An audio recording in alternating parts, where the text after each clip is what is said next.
Okay, we'll get underway. It's just on 6:30, and welcome those members that are joining us online this evening, and any members of residents that are contacting us online. Can't say that the gallery is full tonight, but it's nice to see you, Stephen. So if we can just move into tonight's meeting, and if I can have authorisation, please, to sign the minutes of the meeting held on the 4th of September 2023. Thank you very much. There we go, Lisa. Apologies for absence, please. Yes, Chairman. Apologies from Councillors Giawan and Proshak. Thank you. And we have members online this evening, so that's additional agenda items. There are none. Thank you. Urgent decisions? There are none. Okay, thank you. Disclosure of interests. To receive any disclosure by members of the personal disclosable pecuniary interest in matters on the agenda. The nature of any interest, whether members regard this as a personal interest or prejudicial under the terms of Code of Conduct. Members are reminded to the need to repeat their declaration immediately prior to the commencement of the item in question. No? Okay. So if we can just move into the first item, which is agenda item 6.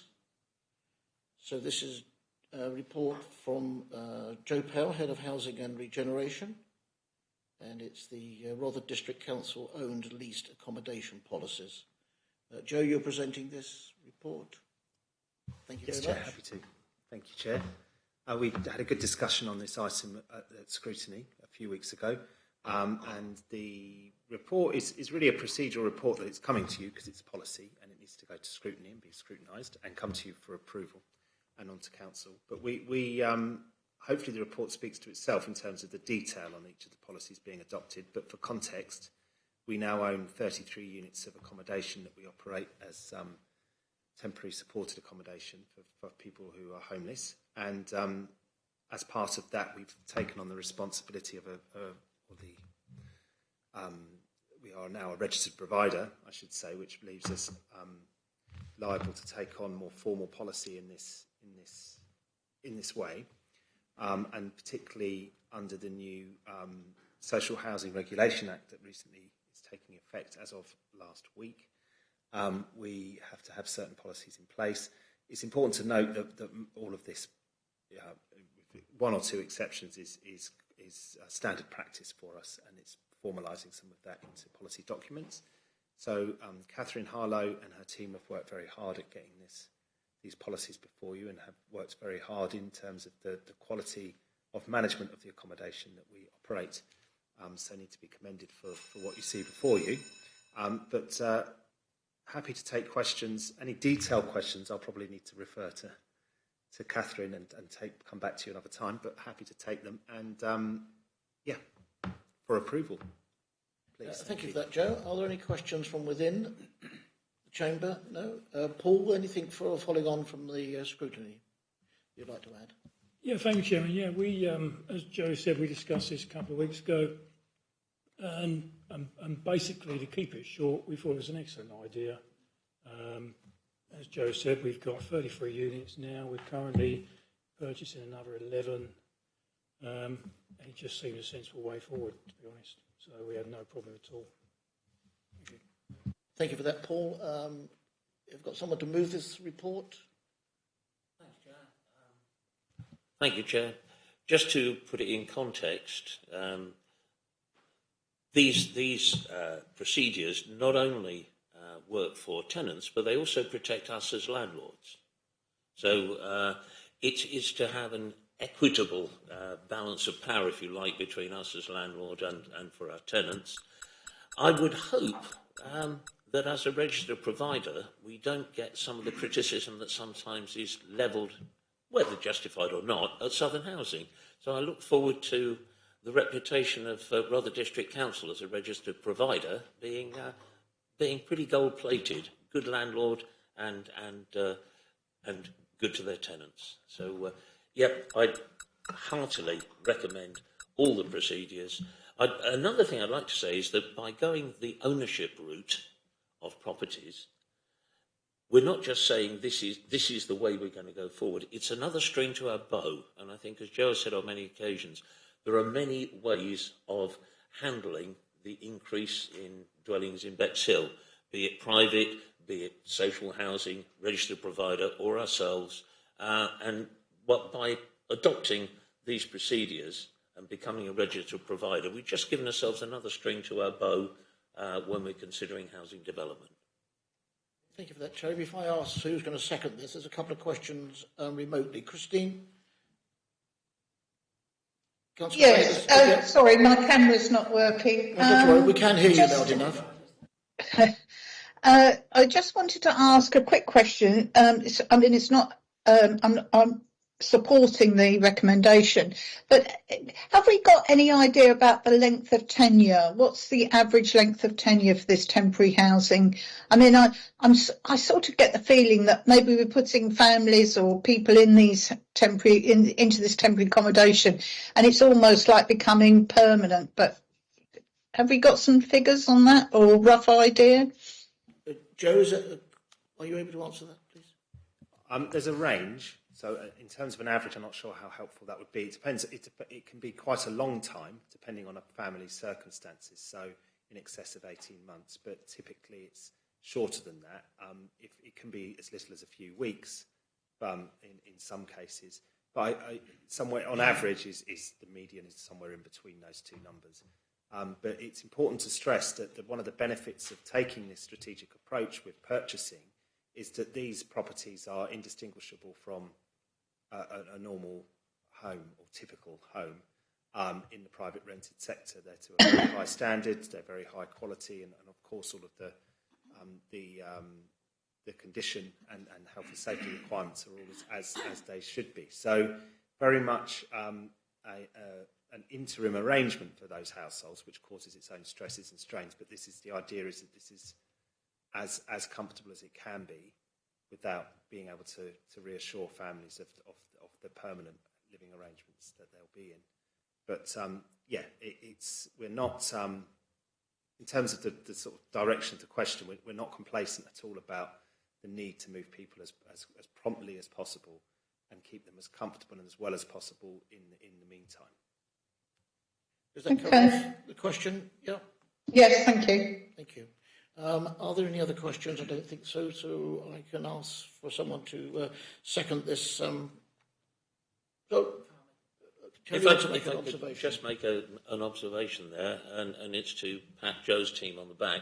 They do a lot of work with people who are in temporary accommodation to try and find ways that then go back into being mainstream tenants in either private or housing association.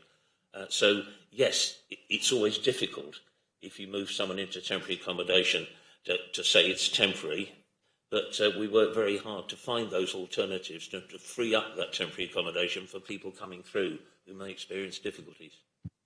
Okay, thank you for that. Yeah, seconded. Aaron, second. Those in favour of formalising this report, and that's unanimous. Thank you very much indeed, Joe. Are you going to remain or are you going to go? Okay, that's fine. Thank you. Okay, if we can move forward to the next item, which is agenda item 7 on page 35.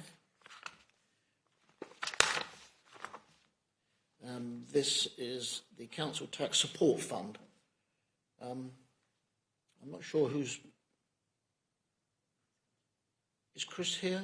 Oh, I beg your pardon, Chris. Yes, I'm here. So I was looking around the room and and you sneaked up behind me. Okay, well, that's fine. This is the to agree the discretionary element of the Council Tax Support Fund. Thank you, Chris. Thank you. At the end of last year, the government announced £100 million of additional funding for local authorities to support vulnerable households from receipt of council tax reduction. Rother's share of this funding was £170,000. The government expected local authorities to reduce council tax liability for recipients of CTR by with an outstanding balance at the start of 23-24 by at least £25, with any remaining allocation to be used by the local authority at their discretion to support vulnerable households. At the start of the financial year, 4,538 households had an outstanding balance and received council tax support fund payments totalling £112,000, leaving a remaining balance of £57,745.43.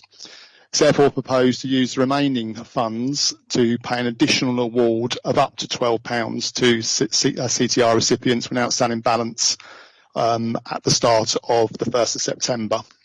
It's further proposed that any residual funding remains, that it should be used to support the Council's exceptional hardship funds, with any awards being made using the eligibility criteria for this scheme.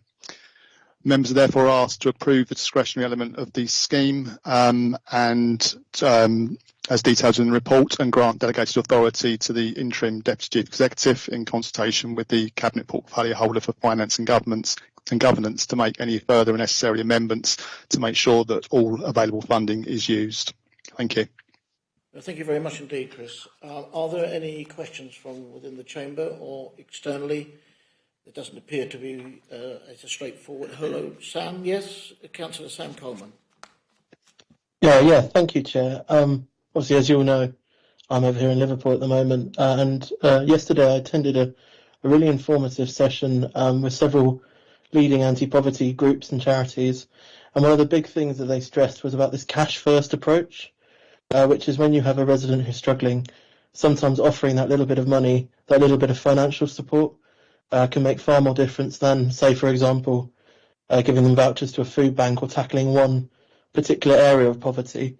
Actually giving those individuals a little bit of financial support early on when they're struggling, it can really make that big difference. So I really support this idea. I think where Chris's team can give that little bit of discretionary money to support those residents, I think that will prevent potentially, further costs to the council down the line as the sort of spiral of poverty continues. So I think it's a really good thing and definitely to be welcomed.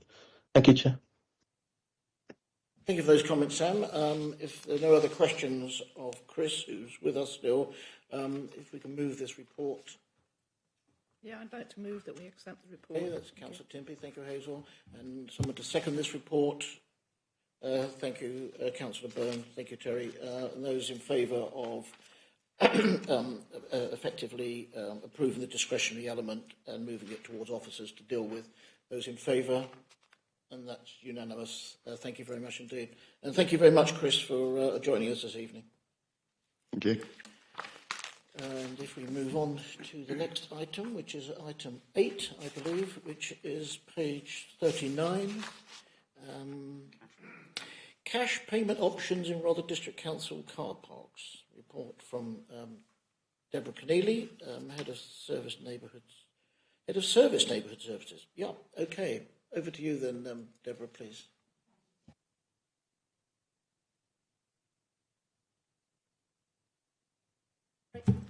Thank you, Chairman. Good evening, members. Sorry. I've also got Lindsay Goodwill on the call remotely as well to answer any questions later on. But this report considers options for cash payments in council-owned car parks when the current cash collection contract comes to an end in 2024. The current cash collection contract costs the District Council just over £30,000 per annum, plus the additional costs for general maintenance to the cash boxes from time to time. It is likely that a new cash collection contract would cost considerably more per annum, and in view of the Council's desire to bridge the current funding gap, the Council may choose to relocate cash payments to local pay points, effectively creating a cash payment on the go option. This would mean a new cash collection contract would not be required, and the subsequent savings of at least £30,000 per annum would contribute towards the Council's mid-term financial stability programme and potentially reduce the Council's carbon emissions. Officers are bringing this to the Council now, as the ending of the current contract in 2024 is an opportunity to review our current processes and potentially make some savings. Paragraphs 3 and 4 of this report explains that many more people now choose to pay for parking by using contactless, card payments or Ringo, meaning that cash payments have reduced by up to 25% year on year. Paragraph 5 sets out that there is evidence to show a direct correlation between how much a car park tariff is to the method a person chooses to make for payment. When the likelihood that tariffs will only increase over the coming years due to inflationary pressures, it is predicted that the number of people wishing to pay by cash will continue to reduce further. Pay points are located in high street shops and petrol stations and are widely used by people wishing to pay their utility bills, benefit payments, mobile phone top-ups, transport ticket payments, TV licenses, cash withdrawals, and much more. Appendix 1 of this report sets out some of the pay points currently available to accept cash payments and shows that the majority are less than 0.2 miles or 352 yards from the car park. Paragraph 8 sets out option 1 for consideration, which is to relocate the cash payment option in council-owned car parks from the pay and display machines to local pay points to offer pay-on-the-go service. It is recognised that this approach will be less convenient to some customers. If this change was to be introduced, paragraph 10 sets out that additional signage would be installed, directing customers to the nearest pay point, and information will be supplied to the relevant pay point locations or providers with a list of Ringo codes. A person who wishes to pay by cash would identify the nearest pay point according to their destination, give the shop assistant their vehicle registration number and car park Ringo code, pay by cash, receive a receipt, and then continue on to their destination. It's important to note that they do not have to return to the car park to place a ticket in the windscreen of their car. If they then wish to stay longer at their destination, they can simply pay cash to top up at another pay point of their choice. This is a service that Ringo currently offer and is already in existence that people could choose to use now if they wished. This cash payment on the go process is already in place or in the process of being adopted in a number of councils, including Brighton and Hove, Oxford, Slough, York, and half of the London boroughs. Paragraph 13 explains that blue badge holders who are in receipt of certain benefits can apply for permits to park in any council-owned car park for free, so these customers would be unaffected. Paragraph 17 sets out option 2 for consideration, which suggests keeping cash payments in 3 council-owned car parks where cash payments are currently the highest, and procure a reduced cash collection contract. Due to fixed costs being a major cost within a cash collection contract, and together with procuring a smaller contract, this option would not result in significant savings or a reduction in carbon emissions, and would potentially tie the council into a longer-term, less economically advantageous contract. Option 3 is to continue as we are and procure a new cash collection contract to commence in September 2024. This would not support the council in its financial stability programme or carbon emissions reduction. If councillors choose to relocate cash payments and create a cash payment on the go system, then officers recommend option 1 as the most effective way forwards. Thank you. Thank you very much, Deborah. Are there any questions of Deborah on this report within the chamber? Doesn't appear so. Online, I can see Councillor... Oh, beg your pardon, Paul. Sorry. Thank you, Chairman. I thought I'd wait for Cabinet members first, but they didn't put their hands up. So, now, there's a couple of things on this. When I first read it, I was sort of a bit concerned. Deborah's sort of headed off some of those. I'm surprised. The only this is a difficult one. You know, if I want to go and pay, I'll pay. Ringo, easy peasy on this thing.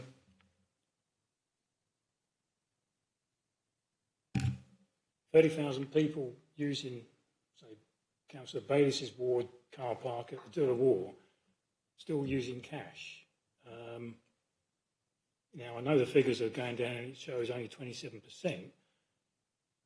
but it's still 30,000 people. It's not like 700, is it? It's 30,000, which is a third of the population, arguably, of Royal District. So, yeah, it's still a lot of people. I like what Deborah said in that the people can walk round, you know, if you've got a flat battery or whatever, forgot your wallet, your card, you can walk round to the pay point, then you haven't got to come back with a ticket. So that answers off that one. But equally, you know, in that sort of 5-minute walk, would you be extremely unlucky getting a ticket whilst you're looking round to a place you've possibly never been before, looking for a little yellow sign that says pay point, getting stressed with the kids in tow because you haven't paid to park?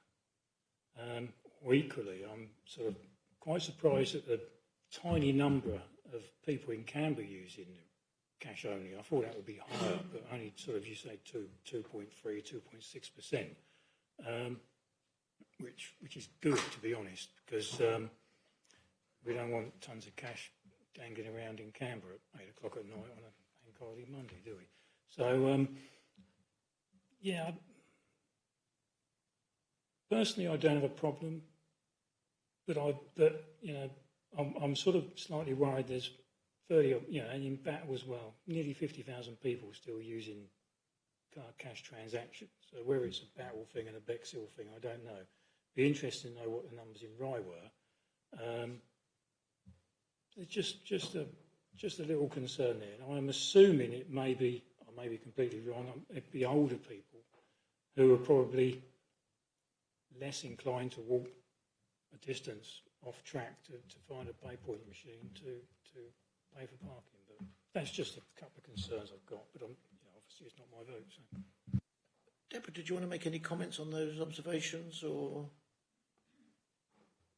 Thank you, Chair. Yeah, you know, we do recognise that it won't suit everyone, and there are still people out there who choose to pay by cash. But we have researched it, and there is a way to pay cash within what we feel is a reasonable distance. And you know, we do expect again the cash payments to reduce in number going forwards. So, and it will help towards the financial stability programme. Thank you. Deborah, we can add to the pay points. So these are the existing pay points, but if there were other merchants and outlets that wanted to sign up for this, this could be the case. That they're not, you know, they're not. This is not a definite sort of list, so it could be added to. Yes, shops, businesses, petrol stations can sign up to become a pay point, and obviously it can attract business into their shop as a retailer, so it can be very advantageous. Okay, no other questions from within. Hazel, are you wanting to make a comment, please? Yeah. Thank you. I sort of echo a little bit your concerns, Councillor Osborne, and I had a lot of them when this was brought to me to read. And my one real concern is the people walking from Delaware up to the Co-op. And I would love for a business, if anyone's listening, for a business along Devonshire Road or nearby to the Delaware.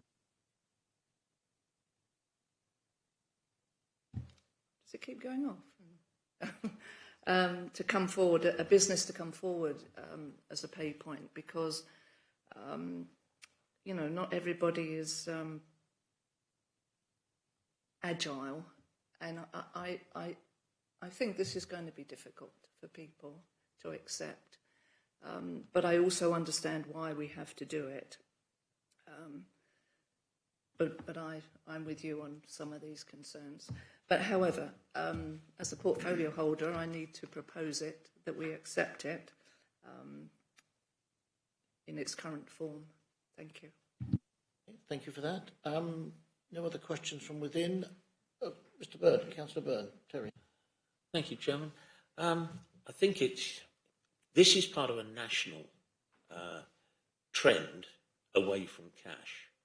And I think Deborah's team have done everything they can to retain the ability to pay by cash. Now, many authorities have just done away with it. Not there at all. So we put a lot of effort into making sure that cash is still an option, a viable option.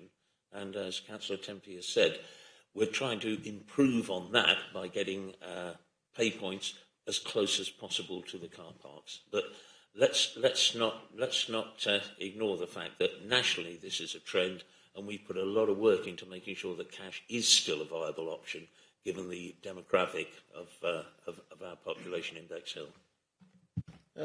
Thank you for that. Before I go to the questions, which are there, I've got Councillor John Barnes, Councillor Jimmy Stenger and Councillor Bayliss. I'm going to invite Ben Hook to make a comment, please.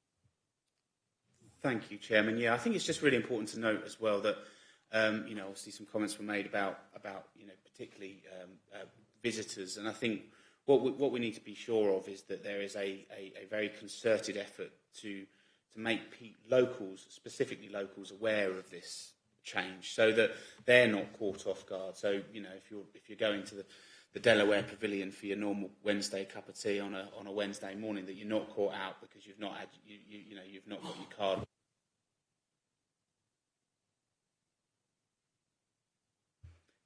Keeps doing that. Is that there's going to be a really concerted effort to make sure that local people in those localities are aware of these changes. So the biggest impact is on visitors, but I think, as the point that Deborah made, is that actually this is a saving to the Rother District Council taxpayer, not supplementing those then who are visiting from outside. So it is a saving to the Rother District Council taxpayer, and we will make sure that local residents and local users are aware of the changes well in advance, so that they are not adversely affected by it, so they can be prepared for it, so they know when they go to a car park that they're going to need to take a card with them, preferably, or download the app, or in the worst case scenario, have to walk to the local shop, but be prepared for it in advance. So they're not going to be caught out. And I just wanted to reassure members that there's a good communications approach behind this to make local people aware. Okay, Ben, thank you for those comments. So I've got Councillor John Barnes. John. Yes, a mix of comment and question, Leader. We have one of the most elderly populations, and people are driving much later in life than they used to. Couple of thoughts, therefore, occurred to me, and they're implicit questions. One is partially covered, I think, in the paper, and that's whether we shouldn't actually, particularly at the Delaware, consider extending the grace period, because it is quite a way at the moment to walk to a pay point from that car park. The other, given that blue badge holders currently can apply for a permit and that gives them free parking, why don't we automatically give a parking permit with blue badge holders in Rother? That surely would be technologically feasible now, and it would actually help people who may not at the moment bother to apply for a permit and then suddenly find that they are caught out. And the frail elderly don't always, I think ahead as much as they might. So I want to make life as easy as possible for them. And I'm glad we're not getting rid of cash. That really would be a mistake in my view. But while I can support the policy in general, I think it is worth tweaking it a little to help. Right, thank you for that. Did you get that, Deborah? Did you understand quite the point that Councillor Barnes was making? Thank you, Chair. I understood the first point about the grace period.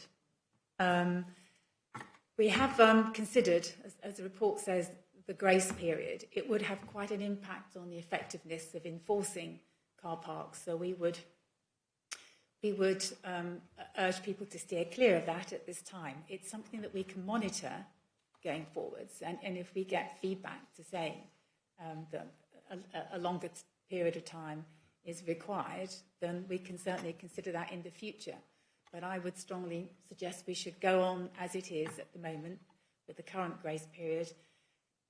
In many respects, walking along to the nearest place, 350 odd yards, could be equivalent to walking across a car park to pay at a payment machine when there's people there waiting to pay. So I'd like to monitor that if members agree. Thank you. But the second point, I believe, was about blue badge holders, and I didn't quite grasp that one. Would you? Yes. I just wondered whether, Leader. Sorry. In terms of the blue badge holders, I'm not going to comment on whether it is or isn't a feasible idea. What I would say is it's a change in policy, and therefore would need proper scrutiny, a proper impact assessment done before we look to consider it, and then it would have to go up to full council for approval because it would be a change in the way. This is a sort of an operational change that can be delivered by cabinet. I think if we're looking at changing the way we treat blue badge holders, then you would need to go through a different governance process for that at this time. Not saying that can't happen, but I'm just saying it's probably not appropriate to try and tweak this report in order to wedge that in, because we wouldn't have had the opportunity to undertake a property equalities impact assessment on quite a sensitive matter such as blue badge parking. Okay, Ben, thank you for clarifying that. Deborah, do you want to come back on that point or another point? Yes, please. Lindsay Goodwill's got her hand up, and I think she wants to talk to us about the blue badge holders. Perhaps you could come in now. Thank you, Deborah. Lindsay, yes, please make comments accordingly. Yes, just with regards to blue badge parking, we don't give free parking to all blue badge holders at present within Rother. What we do is blue badge holders in receipt of certain benefits. So it tends to be those who have the worst mobility issues. So if they're in receipt of higher rate mobility component of personal independence payments, if they're registered blind, or if they are in receipt of a war pension, there are three main criteria. So if we were to broaden that to all blue badge holders, that would be significantly more blue badge holders parking for free in our car parks. At the moment, we don't limit those blue badge holders to blue badge bays. So if they have one of our permits, they can park in any bay of the car park. So if we were to broaden that out to everybody, we could find in certain car parks that the entire car park is filled up with potentially with blue badge holders. So it's just something to consider when we're looking at the wider issue. It could have a huge effect on our income. So it's just something to be aware of there if we were to broaden that scope. Very good. Thank you for clarifying that, Lindsay. If we can go back to those online. So I've got Councillor Jimmy Stanger. Jimmy. Thank you, Chair. Yeah, no, just to add to it, really, just most of it's been said by Councillor Osborne, Councillor Barnes and Timpey. Yeah, it's I accept it generally. I was just saying about what I see from the social club I manage, generally the worry about cash and banks and the older demographic and people that struggle maybe with certain day-to-day tasks. It's not just the older demographics. But, yeah, just if there was able to set some kind of education or discretion at first on certain individual circumstances so they wouldn't get fined immediately, or maybe speak to the Delaware and if people went in there they could buy a coffee afterwards or something like that. You don't know, do you? So maybe if that was possible. That's all. Thank you. Yep, thank you for those comments. I'm sure that we would be approaching the Delaware at some point in time, but we don't know. That's up to them to decide that. So we've got Councillor Christine Bayliss, and then Councillor Sam Coleman. Yes, thank you. Thank you, Leader. Members will know, or Cabinet members will know, that I actually did approach one of the nearby news agents that's very close to the Delaware Pavilion to see if they might be interested in accepting cash payments, and they would have been. But what they don't want to do is spend out £3,000 or £4,000 on the infrastructure that they need to do all the other payments that these sort of cash points that Deborah's mentioned deal with. They don't. They would be happy to do the payments for the Delaware car park, and that in some ways is why the Delaware Pavilion isn't the place where you can go and pay cash. I mean, that's the obvious place where you would, if you parked up and you went in there and you could pay cash, it's the obvious place.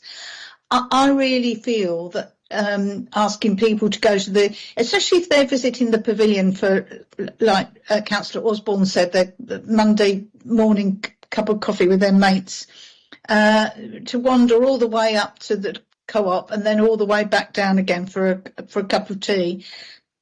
You know, I think is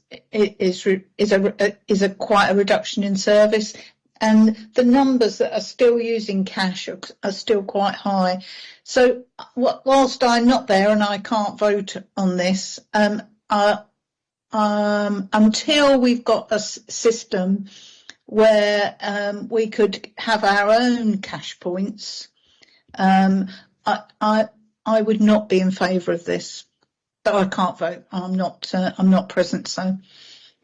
Okay, thanks for those comments. Councillor Sam Coleman.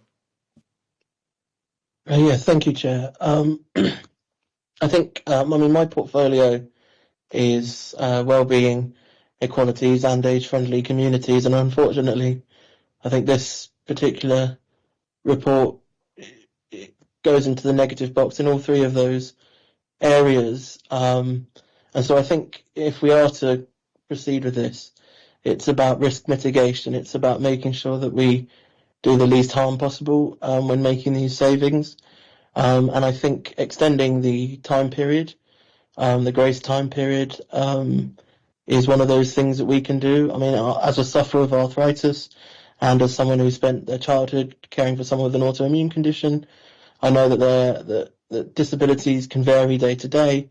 And someone who might not be in receipt of PIP might not be in that higher rate of mobility and therefore might not be entitled to free parking, might find themselves of a day unable to walk to a pay point particularly fast, if at all, to be honest. If we're talking about walking all the way down to the Co-op from the Delaware car park and back. And so my concern is that with this grace period, if we were to catch somebody out because they have a mobility issue, or because they've been stopped in the street to talk to someone, or because there was a queue at the Co-op, or for any of these reasons. And I appreciate that there probably won't be many sort of people being caught out, in the minutes before and after that grace period. But on the off chance that does happen, in those situations, I would hate to think that would happen, and actually we could have had the opportunity to add a little bit of extra time to prevent that happening. So that would be the first thing that I'd think about. The other thing, I do agree generally with Councillor Barnes. I do think we need to have a look, not now, but perhaps in the future, at our approach to blue badge holders, particularly if we're doing things like this in order to make savings, about how much we offer to blue badge holders, because a lot of blue badge holders, as I say, don't receive the higher rates of benefits, and there are a lot of people who have a blue badge and probably should have those benefits but don't, and I'd hate to think that they would be sort of misaligned in this. So I think it's about risk mitigation. I'd encourage all my cabinet colleagues to think about anything they could add to this before accepting it to mitigate those risks, such as extending the grace time. But I think at the moment I would be, similarly with my colleague Councillor Bayliss, voting against this if I was in the chamber. But those are my comments. Thank you, Chair.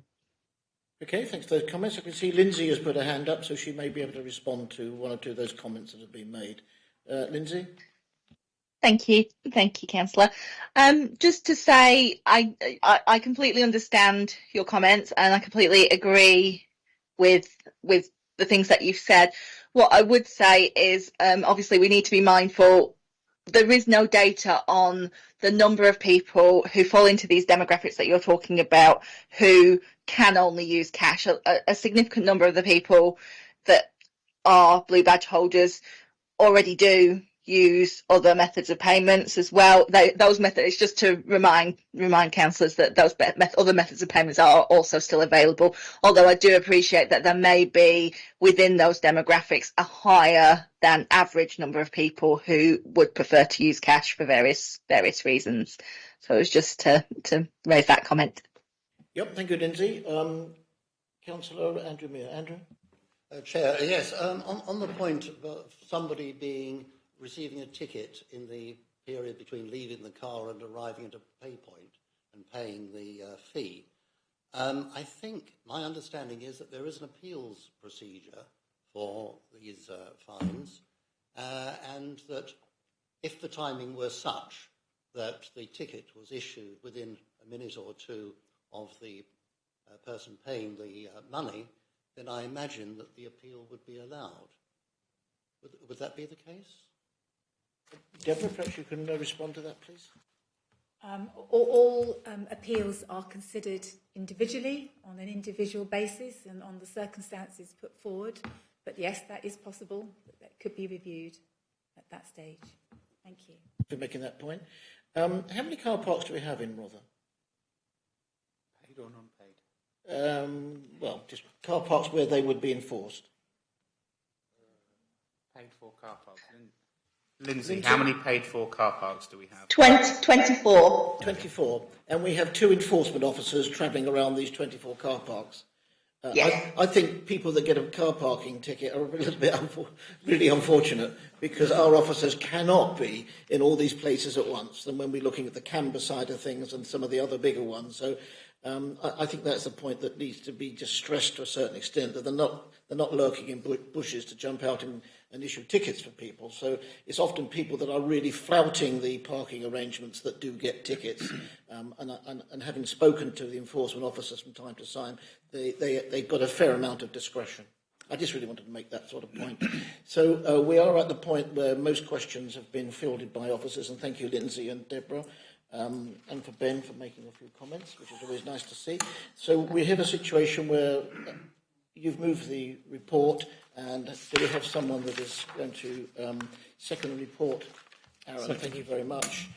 With the points taken, I'm sure officers will interpret some of the comments that have been made this evening with regard to the introduction of it all, and as we monitor it going forward. But at the end of the day, we must realise that there is a savings here. We're not just doing this for any other purpose apart from to plug part of that gap there. And that budget gap is part of our responsibility as members and officers to bring forward such arrangements. So we hopefully that this will be a part towards it. So if we can vote on that, those in favour. And that's unanimous. Thank you very much indeed. And thank you, Deborah, and thank you, Lindsay, again. If we can move forward to the next report, which is agenda item 9. This is the Public Spaces Protection Order, Dog Control. This is Richard Parker Harding, Head of Environmental Services. I often think that this is sort of dog control. It's owner's control to a certain extent, because I think that the dog is not the one that that creates the problems. It's the owners that create the problem. But Richard, thank you very much for a lot of work that's gone into this, and which there was a public consultation as well. Thank you. Thank you, Chair. The current Public Space Protection Order for dog control expires in January. The Council can therefore allow the existing order to expire, renew the order in its present form, or amend the controls. Consultation with parish councils occurred in the spring, and then with the public in the summer. There was a very high response rate, 1,900 comments, and I'd like to thank Joanne Wright and our policy team for doing all the work and analysing all the results, which are included in your Appendix A to the report. After all that work, really, the consultation really divides into 2 groups, people who own dogs and people who don't own dogs. More dog owners responded, which I suppose is understandable, as they would have a greater interest. The consultation really was quite polarised opinions, which really has resulted in officer recommendations to, in the most part, just retain the status quo. Probably be useful if I go through each recommendation in turn to explain them. Dealing first with the first recommendation, which is Bexhill Beach. The consultation here was to extend the existing exclusion, which only applies in the summer, eastwards to Brassie Road. At the present time, it stops at Sea Road. This would mean that the exclusion order would include the sailing club, as there's been reports of dog fouling in this area. So the officer recommendation to extend the exclusion zone to Brassie Road. The second consultation was about the requirement for dogs to be on leads all year on the promenade. At the present time, dogs only have to be on lead on the promenade from the 1st of May to the 30th of September. Following the consultation, the officer recommendation is to retain the status quo and for dogs to only be on leads from the 1st of May to the 30th of September on the promenade. The third consultation was about extending the controls at Canberra Beach over the summer months. And again, following the consultation, the officer recommendation is to continue with the existing controls. The fourth consultation was around Pett Beach. At present, we have controls at Pett Beach, and there was a consultation around removing all the controls. Pett Parish Council opposed changing the controls. That means keeping the controls at Pett Beach. Therefore, officer's recommendation is to continue having controls at Pett Beach. Conversely, at Winchelsea Beach, Ilklesham Parish Council's opinion was that these controls were difficult to enforce.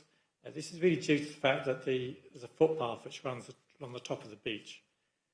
Therefore, the officer recommendation is to be guided by Ilklesham Parish Council and to remove the controls at Winchelsea Beach. The sixth consultation was around Rye Cemetery, owned by the council. Rye Town Council proposed option 1, which would be to allow dogs on short leads in Rye Cemetery, rather than the present position where dogs are excluded from the cemetery, apart from the public footpath, which runs through the cemetery, where we would require dogs to be on short leads. The officer recommendation is to continue with the status quo, which is option 2, because of the risk of dogs running over graves, desecrating these graves, and therefore causing offence to the bereaved. The cemetery officer supports this recommendation, and there have also been recent reports of dog fouling in Rye Cemetery. The seventh consultation was about the Rye Gun Garden, where currently dogs are excluded. Rye Town Council proposed that dogs should be allowed on leads in Rye Gun Garden, which the officer recommendation is to allow. The eighth consultation was around sports and recreational facilities. The current order does exclude dogs from certain sports and recreational facilities, but to extend this we are recommending extending this definition to include excluding dogs from all tennis courts, defined children's play areas, defined gym equipment areas, all skate parks, BMX racetracks, jump parks and trails. In addition, in Bexhill, to exclude dogs from the Little Common Football Club fenced pitch, which is leased to Little Common Football Club. And Little Common Football Club have requested this due to issues of dog fouling on their pitch. And finally, a consultation around leads, about where in the order we refer to dogs being on leads. We only have a few areas really where we require dogs to be on leads, which is unusual in urban areas. Most urban areas, dogs are required to be on leads all the time.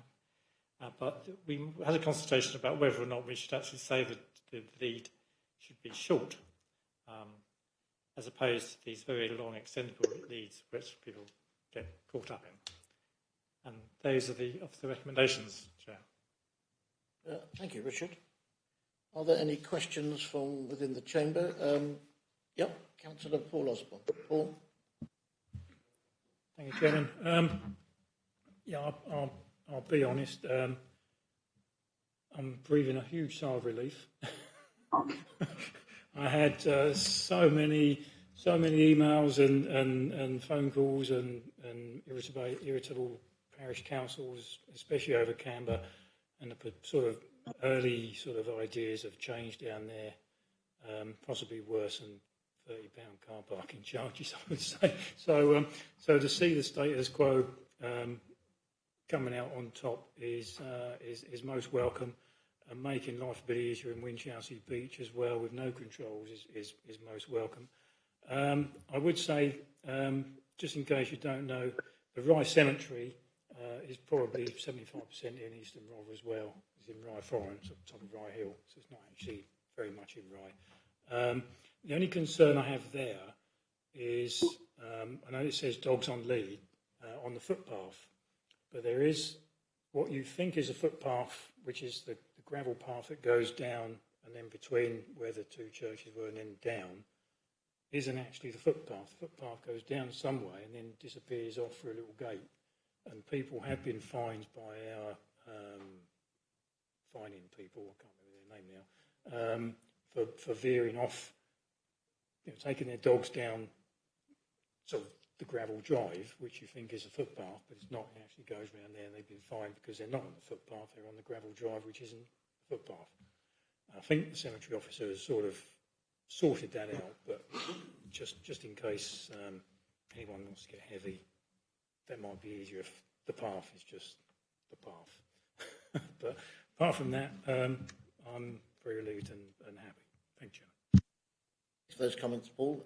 I don't know the cemetery area, but I understand it does seem a matter that's been sort of solved to a certain extent. No other questions from within the chamber, I don't think. I will go then to Councillor Jimmy Stanger and then Councillor... Jimmy, just holds fire. Councillor Richard Thomas. Could I just first ask a question, and whether or not I want to make an argument will depend upon the answer to the question. It will be, yes. Can I first say how much I agree with Councillor Osborne, because I had a unique experience in my life as a councillor of being shouted at two people in the street because they thought the council was going to change the regulations. So just to say that firstly. But my question is, how does this recommendation about the order should make clear dogs should be on short leash to be under control, how does that work with the acceptance that the status quo remains as it is in relation to recreation grounds like St Mary's Rec and the Pork Grove? If I could just ask for a clarification on that first, please. I'll invite Richard to respond to that. Thank you. The order at the moment refers to fixed leads, which I presume doesn't mean extendable leads. So the consultation was really around saying whether a fixed lead should be a short fixed lead. It really is this problem with people having long extendable leads, which effectively means the dog isn't always under control. Does that answer your question? Follow up, of course. First, I'd like to pay tribute to Richard for his usually conscientious and thorough work on this subject. But I think I would like to make a number of points in relation to what he said. The first point is that people simply don't know that there is a rule saying that dogs should be on leads at places like the Pork Grove and St Mary's Rec. I talked to many dog owners about this. None of them had been aware of that. I've also talked to a group of councillors today. None of them were aware of that either. And I think the basis on which people had said they wanted the status quo to be retained was because they recognised that these are, in many cases, the only place where they can allow their dogs to play and run about and exhibit normal behaviour. And that's really key for dogs to be able to exhibit normal behaviour, that they should be allowed to do so. It's part of the recommendations of the RSPCA, the Dogs Trust, and various other organisations. Dogs should be able to perform their entire natural behavioural repertoire, because that will prevent them from having poor mental health, and that's really important to dogs. And so places like the Pork Grove and St Mary's Rec are absolutely essential for the majority of dog owners, and they're also essential places for the majority of parishes and villages, which is why, no doubt, all the parishes and town councils have recommended they want the status quo to stay. So on that basis, I recognise the previous order also said that. I think it would be very unfortunate to stress that dogs should be on the leads, because I think that's contrary to what the majority of people thought they were deciding when they said they wanted to keep the status quo. And I think it would be extremely unfortunate, because I think, as Richard said, it's going to be extremely difficult to enforce. It's going to produce an enormous amount of resentment. And about 34% of households have a dog, so we could be actually getting ourselves into conflict with a very significant amount of the Rother population. And so on those grounds, I think that it would be a mistake to actually emphasise the bit about the order. Number A, I would personally prefer to see that dropped, because I don't think it's necessary, I don't think it's going to be observed, and I think it will cause an awful lot of resentment amongst the majority of dog owners. Just one last point. I can take my dogs by car to the Pevensey Recreation Ground, where there isn't this kind of ruling. I'm lucky enough to have the money to be able to do that. Other people who are not as prosperous as I am, don't have cars, etc., or might have other problems, etc., they won't be able to do that, and so I think it would be invidious. And also, I think, although the original order had exceptions, Like, for example, deaf people were exempted, registered blind people were exempted, people with disabilities were exempted, so were accredited resistance dogs. None of those exceptions were known to anybody. And so I think it would be a grave mistake for us to go backwards. I think we should continue to allow things as they are, which do work very well and which are supported by the majority of parish and village councils. That's all I want to say. I'll invite Richard to come back on those. Thank you.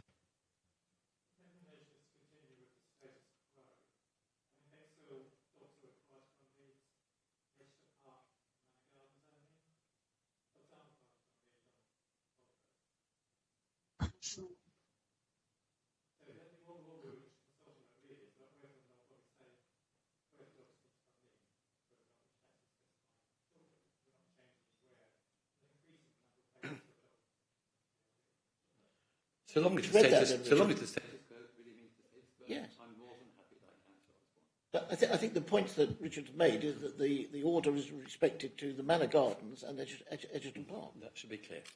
But, you know, I think it all comes back to dog owner control. And therefore, when people say, well, there are places to go, well, you know, the Bexhill Downs is an open space. The bottom of, on the East Parade is an open space where people go in, and Galley Hill and exercise their dog. Coddington Woods is an open space. So we're not just saying the Pole Grove was the only place for people to go, because I live very near the Pole Grove and I see people drive there, park their car, dogs out, and away they go. So people may just have to change some habits, perhaps. Not unreasonable. Andrew? Yes, I'm concerned about one particular point, which is the dogs on short leads or extending leads. Now that we have civil enforcement, we need clarity and certainty in what we are doing, because these things are going to be enforced, whereas in the past we've had a fairly easygoing, sort of reasonable sort of person approach to these things. It's much more likely that somebody will now be fined £100 for getting it wrong. And against that background, we really need to get it right. Now, Richard has referred to the existing order as requiring dogs to be on a fixed lead. And under Article 2, that is right. Directed by an authorised person to put and keep the dog on a fixed lead. Now, that is the wording there. If you go to Article 3, which is dogs on leads in designated areas, it's if to which the order applies, he or she does not keep the dog on a lead. The word fixed isn't there. I think that introduces some uncertainty about what it is that the existing order means to achieve. Now, it came as, I corresponded with Richard on this, and it came as a considerable surprise to me that extending leads were not permitted. In the past, I've been a dog owner, and I've seen no difficulty with extending leads. As you say, Chair, a dog has to be under control at all times in any event. That is the law. And so if somebody acts irresponsibly with the dog, whether on the lead, off the lead, short lead, or an extended lead, then they're still in the wrong. But I think what Cabinet needs to consider is exactly what it's seeking to achieve this evening, exactly what it's consulting on, and what result it wants to have. And I'm not sure that this point has really been considered. And in conclusion, I would say, in response to both Councillor Thomas and Councillor Osborne, there are three things on which any legislative body should proceed with great caution. One is football, one is the Royal British Legion, and the third is dogs. And I think we need to get this one right. Richard, are there any points there that you feel we should have clarity or look to amend or clear wording in some way? Well, the first consultation on dog control was in 2008, and I was relieved when that order was made because we'd never have to consult on it again.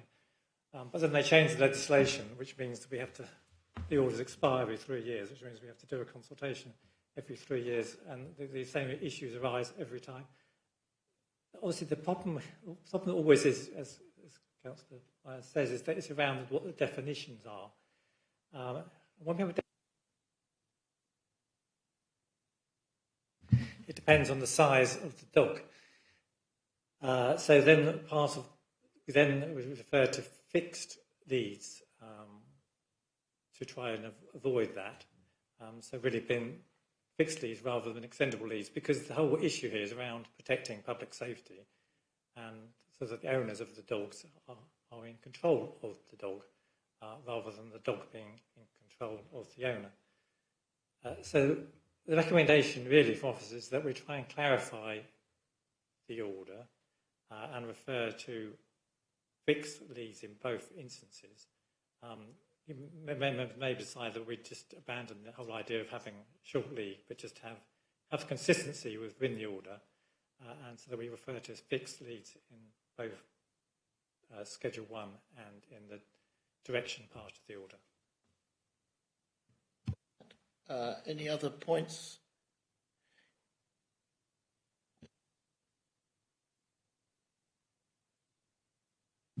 Thank you. I was going to propose this, but I have several comments I would like to make about this. And I refer firstly to your original opening remark, which I think was a bit flippant as far as you were concerned, but dog owners actually are the problem. I do think it behoves all of us to make sure that if we have dogs, they are appropriate to our circumstances. Now, I think my dogs are I know my dogs are under control when they're on fully extended retractable leads. But it's not a question of am I controlling it or them. It's a question of how is it perceived by the public. And you mentioned public safety. And I have seen it myself on the prom. You have a dog in one place, a person at some distance because it's on an extended lead, and people travelling between the two, not seeing the lead and tripping over. So I think it isn't safe to have dogs in public places on extended retractable leads. And I think we should be clear and consistent all the way through and talk about fixed leads. The other slight issue with that is that fixed leads tend to be thicker and therefore more visible than retractable leads, which often are just cords and very, very hard to see. So I think that's the thing. I think as far as recreation grounds go, we need to have clear notices if they are, whatever the instructions are, to make sure that dog owners do know. Conversely, perhaps we should be saying at places where they are permitted, dogs are permitted here, or well-behaved dogs permitted here, without a lead. Because we do have, don't forget, NES now, who will, as we have heard, pick up on any problems they see. My third issue refers to Rye Cemetery, and I would hope, or I would propose not to accept the supplementary recommendation and to go with Rye Town Council's view that we allow dogs on fixed leads within the cemetery. We've heard already there are problems with the footpath, and the term footpath is in itself hedged with problems because footpaths, as far as public rights of way are concerned, are a legal entity which is not actually what is often thought of as a footpath by people walking down a path in an open area. So there is terminology issues there. But I do believe that dogs are very much part of a family, and that if you are bereaved, you often would want to take your dog with you to visit the grave of your loved one. And if that loved one had had a very close relationship with the dog, it would well be a comfort to many people to know that the dog was present. It's outside my comfort zone here because I tend not to make those visits, but I have seen people do it, and I do know dogs are very, very important. My dogs actually do not foul when they're on their leads. I think that's common to many dogs and many dog owners. And I believe, with a warden there and NES, problems could be resolved. I think our first duty actually is to our residents and their comfort in times of grief. So I would hope to be able to support Rye Town Council in this.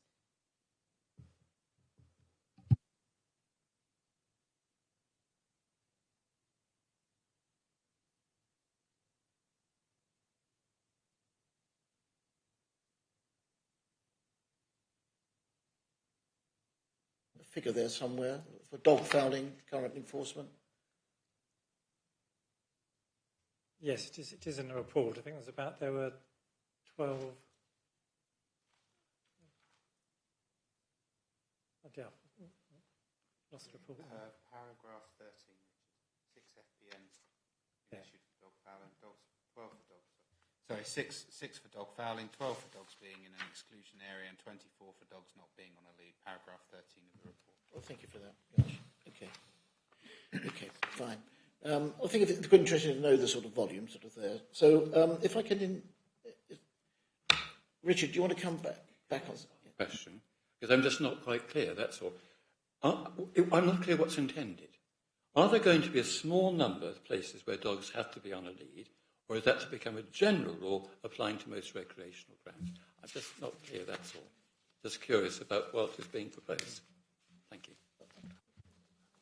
Richard, clarify that. The proposal is to not change the existing order. So in the existing order, we have areas which are designated where dogs have to be on leads, which in Bexhill is just Edgerton Park and Manor Gardens. So this doesn't extend to all recreation grounds, it's only the ones which are in the existing order. So we're not actually changing anything in the existing order. All we're doing is changing, well, what we're trying to do is clarify within the order. I would suggest, following Councillor Field's comments, that rather than refer to short leads, we just always refer to fixed lead. So in those few places where we do require dogs to be on leads, they should be on fixed leads rather than extendable leads, because otherwise it somewhat defeats the purpose of the dog being on the lead. Yeah, I think that's where we've got to, and I think that sounds an appropriate thing, if that's fine with you, Richard. Yes, Ben.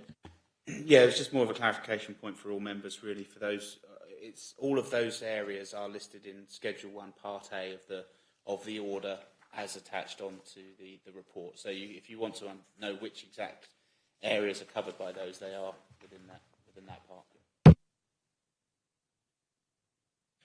Clarification. There's no other questions within the chamber, but there are online, and that's Simon McKirk. Simon. Thank you, Leader. So just to absolutely agree with Councillor Field, everything that she said was, sort of more clearly put than I was about to put it. And but particularly, I wanted to speak in support of Rye Town Council's option 1 proposal that dogs are allowed in Rye Cemetery on a lead. I think the responses are clearly seem to be in support of that. It allows, as Councillor Field was saying, it allows for people to visit loved ones' graves with their dog. If, for instance, they live on their own and they don't have somewhere to leave their dog, if the dog isn't, good at being left on their own, or they just want to visit the grave with their dog, it seems inhumane and wrong to prevent people from doing that. If you're a dog walker also and you need to leave the path for any reason, people shouldn't be worried about being fined if they need to leave the path. They may need to leave the path for an unforeseen reason. So they shouldn't be worrying about needing to do that. It just seems totally disproportionate, really, to ban dogs from the cemetery. I know this is the status quo, but it seems disproportionate to ban them from, for the reasons of not wanting graves to be desecrated. If dogs were on short leads, that resolves that issue completely. If the concern is around dog fouling, and if that has been an issue in the cemetery, and I should have acknowledged at the beginning, obviously, that the councillor, the majority of it's in Councillor Osborne's ward, as I've found recently to my cost. But just to, it's obviously part of the community here in Rye and a community resource. But it does just it seems disproportionate to prevent people from visiting with their dogs on a short lead. If the issue is fouling, then that can be resolved by NES or cemetery wardens being equipped to fine people if they are witness to allow dogs to foul. So I wanted to really strongly speak up and support Rye Town Council's proposal of option 1. The dogs are allowed in Rye Cemetery, but on a short lead. Thank you. Thank you, Simon, for making those points, and I think that's an agreed position. Councillor John Barnes. John?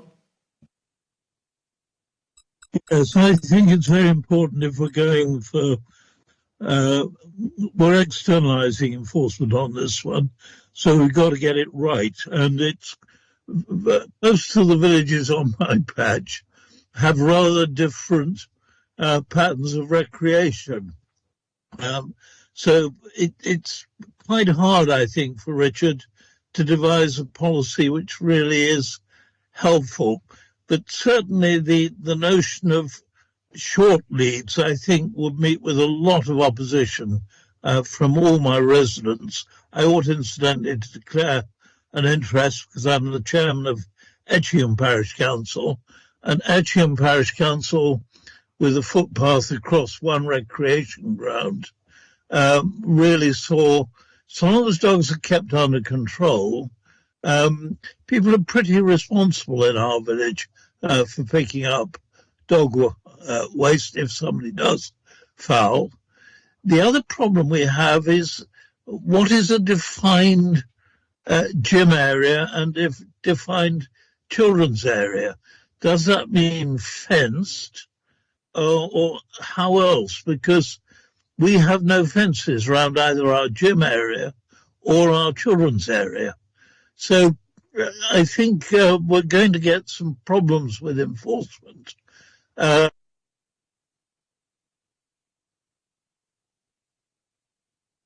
Whoops, you've gone, John.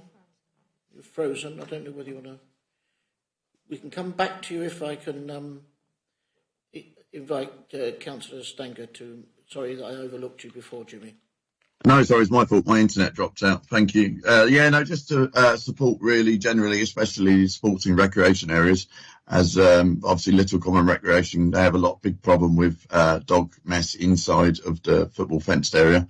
I'm glad that they've made representation to change that. That makes up less than 25% of the whole Little Common Recreation area, and I've got 2 large dogs. I generally don't let them off the lead unless I'm in the countryside on the Coombe Valley or somewhere over there. I think a lot of big dogs, and there's a big concern recently nationally about big dogs and other breeds of dogs which are presenting an issue, so I think we need to take that in consideration.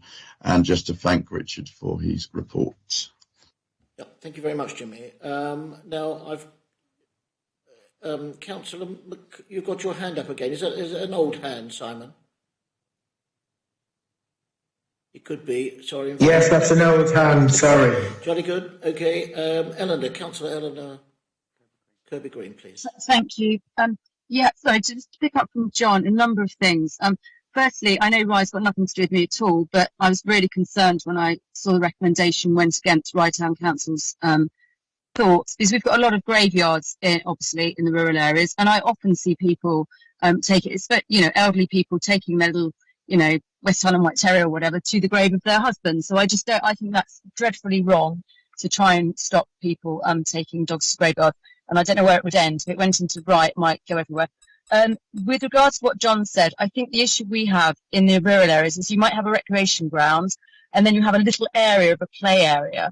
So the question is, it's not fenced. So does it mean specifically in that bit where the play equipment is? Or so I think I'm a bit wary that we're going to be getting external people to enforce this, that it might be a little bit of overkill. So we really do need some clarity. I'm assuming it's just within fenced areas and actually where the equipment is. And the other thing I was going to say, I still think it should be short leads because you can make a flexible lead short. The question, Councillor Phil mentioned having a flexible lead across the pavement on the promenade, but that's irresponsible. I mean, you shouldn't be allowing your dog, and that's a long lead. You can have a flexible lead, but you can pull it in short. So I would say a lot of people only have one lead and it's a flexi lead. Are we suggesting that they now need to go and purchase another lead to walk in certain areas? And the final question I had is, Councillor Barnes was talking about leads, but that's not relevant to Etchingham, is it? We're only talking about the 2 places in Bexhill, is my understanding. All the other recreation grounds in the rural areas, as per the parish council's views, there aren't leads to be needed. So I just wanted to clarify that, Richard, because I was a bit concerned when I heard Councillor Barnes referring to leads in Etchingham. Oh, and also, final comment, just to say that this consultation provoked most the most upset amongst my parish councils that I've ever experienced on any consultation. There's a very, very strong feeling in the rural areas that people should be able to walk their dogs. Thank you. Richard, did you want to cover off any of those points, please?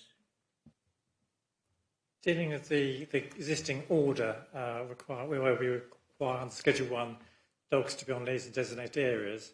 In Etchingham, the current order refers to Queen's Gardens, and in Burwash it just refers to the High Street. So there's no change being proposed. The dogs on leads hasn't been extended to any recreation grounds which, well, we don't currently designate. So as I said, in Bexhill it's Edgerton Park and Manor Gardens. Etchingham it's Queen's Gardens. Northingham is the playing fields, the Village Green, Main Street and Cemetery. And these are what the parish councils asked for, and we've been guided really by those parish councils. With reference to what's a defined area, we worded it defined as opposed to being fenced, because not all children's play areas are actually fenced. And we want to have a requirement, mandatory, to have all children's play areas to be fenced. What we need, when we say defined, what we mean is that it's so that it's obvious that you're now in the children's play area. That might be a change in surface. It may be a small, very low level curb. And we would expect, in order for it to be enforced, that there will be also signage, which makes it clear that this is the children's play area. Dogs are not allowed in this area.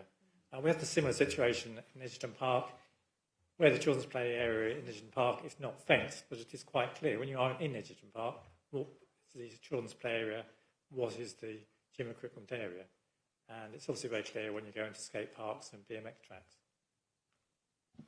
Okay, I hope that covers off some of those points with some degree of clarity. I think John, are you back with us?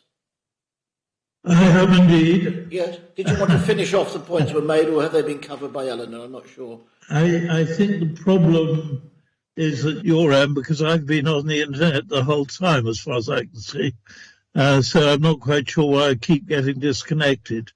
I'm slightly startled by what Richard said, Leader, because our gym area is in a separate playground called the Viper Playground, and I'm surprised that's not covered, though I'm rather grateful that the station, the Bistro car park, is not covered. I think that will be a mistake. But the point about leads came from the last recommendation, which appeared to cover all four. And I agree with Councillor Kirby-Green that I want short leads, dogs under control. And I agreed with her point that most people in my area already use an extended lead, which of course they can shorten. And we must make sure that we define lead in that way, because otherwise you are forcing people to buy another lead, which is very odd. And indeed, when you actually go for a walk with a dog, you sometimes extend the lead, you sometimes shorten it, depending on circumstances. Okay, thank you. Yep, thank you for those comments. I think Sam Coleman, are you still in line to make a comment, Sam, please? Yeah, thank you, Chair. I think I wonder whether we should just be explicit and say extendable leads should be locked and retracted. I think that makes it clear, or at least shortened rather than short, because I get what Councillor Field's saying. The term short leads could make something that they're not allowed to have their sort of lengthened leads in a short capacity, but I guess that's all just semantics, really. I think for me, the key with this is that a lot of this needs to be taken in the way that PSPOs are often looked at, which is that it's not a thing that our enforcement officers are waiting in bushes to jump out and catch people, but rather it's a mechanism that can be used if needed. If someone is clearly, letting their dogs run wild and foul in places they shouldn't be, this is a sort of mechanism our officers can use as a way to stop them doing that. But if it's sort of proactive, I'm not sure it is a bit overkill. I agree. Cheers. Okay, thank you for those comments. Richard, before Catherine, thank you, Richard. I was just going to comment that, as you can see from the existing order, we only require dogs to be on leads in very small number of places across the whole district. I think the earlier discussion really means I would recommend that we don't refer to short leads at all, but we also enable our enforcement officers to be clear about what they're trying to enforce. If we just use the term fixed lead, they'll be able to enforce that. Anything else is going to become very difficult for them to interpret. Thank you. Catherine? Yes, I would completely support that because, of course, you don't need to buy a separate lead to have a fixed lead. You can just fix your retractable lead in its fixed position, as Councillor Coleman was saying, and I was about to say anyway. If this is the end, I now need to make, I believe, a formal amendment to this, that we go for the more free option in Rye Cemetery in line with what the Town Council would like and local members.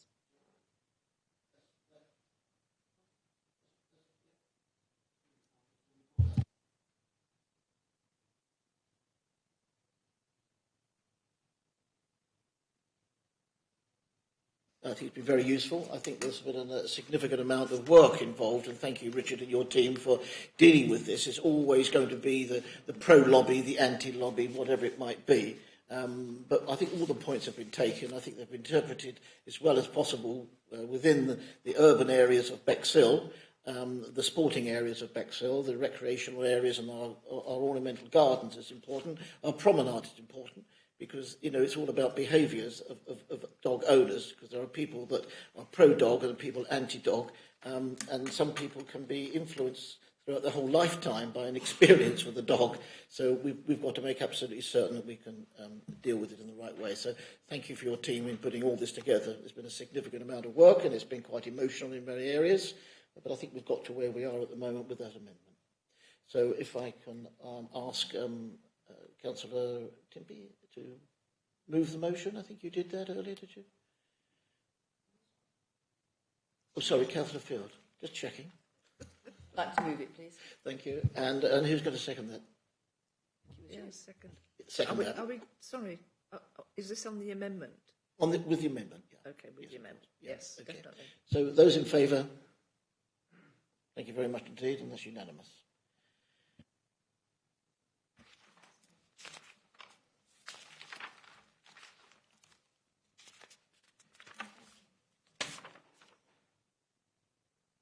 Item 10. Okay. Richard again, yeah? No, it's not. Go back. It is Richard? Why can't I find it? I have found it now. Yeah, page 75, agenda item 10, Richard, thank you. That's the Regulation of Investigatory Powers Act 2000. This is RIPA. Yeah, something to be excited about. Thank you, Chair. Hopefully this report will be somewhat less controversial than the last one. Obviously, council officers carry out enforcement in an overt way generally.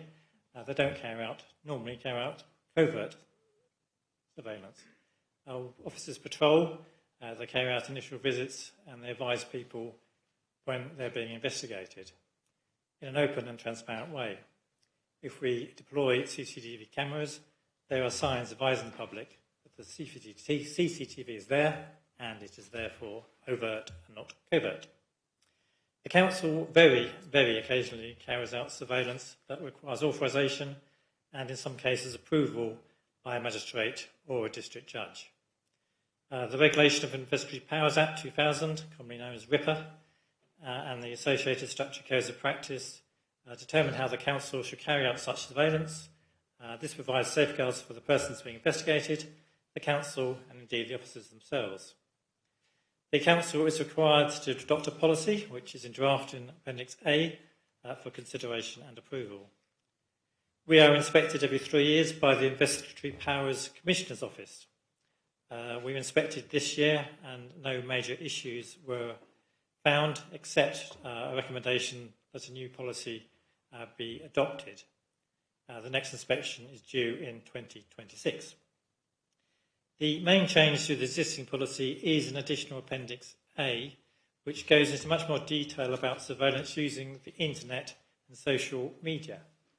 It is very common now for officers to carry out internet searches before they leave the office, to look at premises and to look up people.